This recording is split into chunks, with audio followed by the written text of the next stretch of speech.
Hey everyone, and welcome back to the channel. Ever feel like the stock market has its own secret language? You hear terms thrown around and just nod along, hoping nobody asks you to explain. Well, today we're decoding one of the most fundamental concepts: the difference between common stock and preferred stock. By the end of this video, you'll know exactly which type might be right for you and your investment goals. It's simpler than you think, I promise. So, whether you're aiming for growth or steady income, stick around because this is a game changer for building your portfolio. Let's dive right in. When you buy a stock, you're buying a small piece of a company. But not all pieces are created equal. The two main flavors are common stock and preferred stock. Think of it like being part of a club. Common stockholders are the active members, while preferred stockholders are more like VIPs with special perks. First up, common stock. This is what most people mean when they say they own stock. When you buy a share of a company like Apple or Tesla, you're most likely buying common stock. The biggest perk here, voting rights. That's right. As a common shareholder, you get a say in major company decisions, like electing the board of directors. It's like being a citizen of the company. You have a voice, even if it's a small one. Now, the main reason people buy common stock is for its potential for growth. The value of your shares can go up sometimes by a lot. If the company does well, makes huge profits, and innovates, the stock price reflects that success. This is called capital appreciation. For example, people who bought Google, now Alphabet, common stock years ago have seen incredible growth. However, there's a flip side. If the company doesn't do well, the stock price can drop and you could lose money. Also, when it comes to getting paid, common stockholders are last in line. The company pays its debts, its preferred shareholders, and then, if there's anything left over, it might pay a dividend to common shareholders. Dividends are not guaranteed for common stock and can be cut at any time. So, the main pros are voting rights and high growth potential. The cons are higher risk and being last in line for payments. Now, let's talk about the VIPs, the preferred stockholders. Preferred stock is a bit of a hybrid. It acts a little like a stock and a little like a bond. The main attraction of preferred stock is dividends. These are usually paid at a fixed, regular rate, kind of like interest from a savings account, but typically with a much higher yield. This makes them really attractive for investors looking for a steady stream of income. Think of retirees who want predictable cash flow from their investments. Another huge advantage is priority. If a company faces financial trouble and has to liquidate its assets, preferred shareholders get paid back before common shareholders. They are second in line right after the company's debt holders. This makes preferred stock generally less risky than common stock.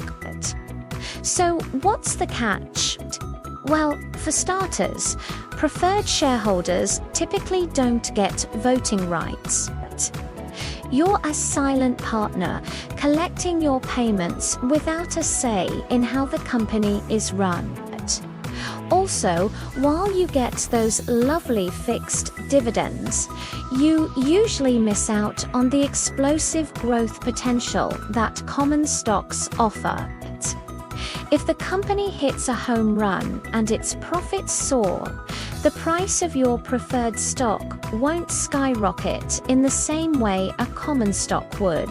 Your upside is capped. Many large banks like JP Morgan Chase or Bank of America issue preferred shares.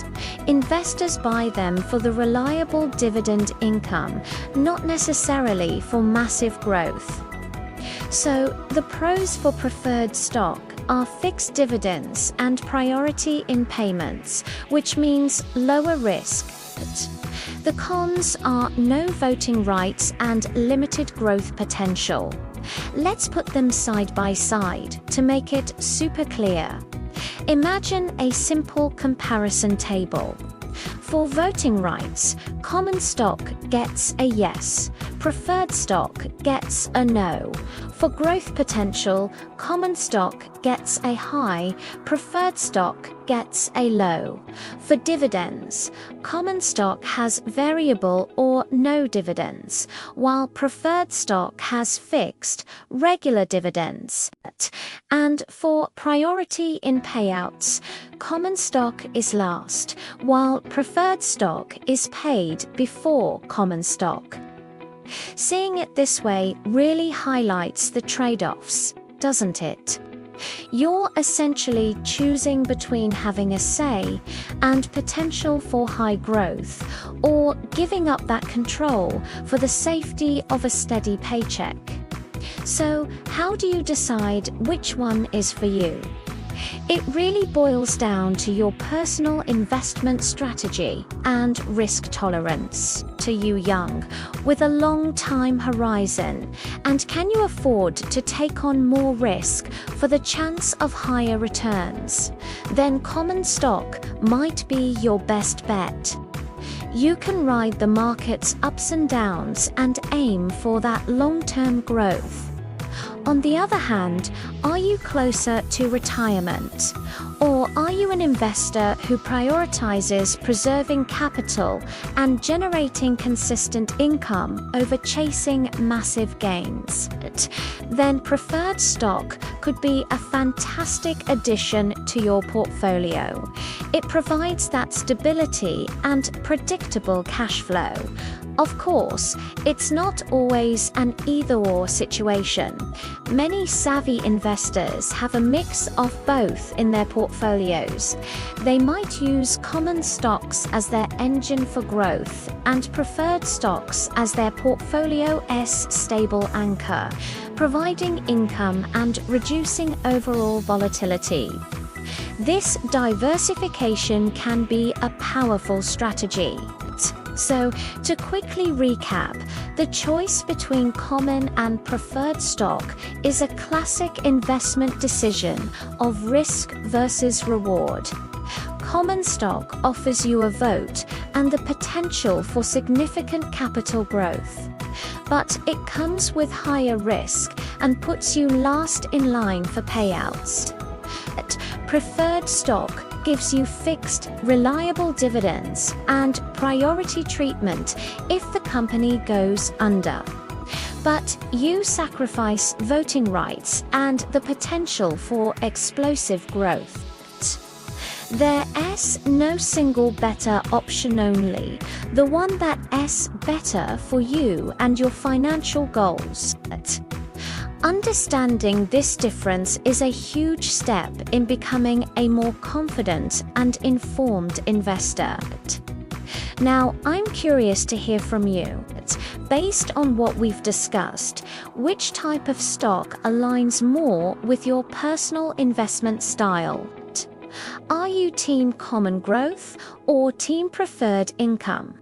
Let me know down in the comments below. I love reading your perspectives and learning about your strategies. Thank you so much for watching today. If you found this video helpful and learned something new, please give it a thumbs up and consider subscribing to the channel for more content designed to make investing simple and accessible. Don't forget to hit that notification bell so you won't miss our next video. Until next time, happy investing.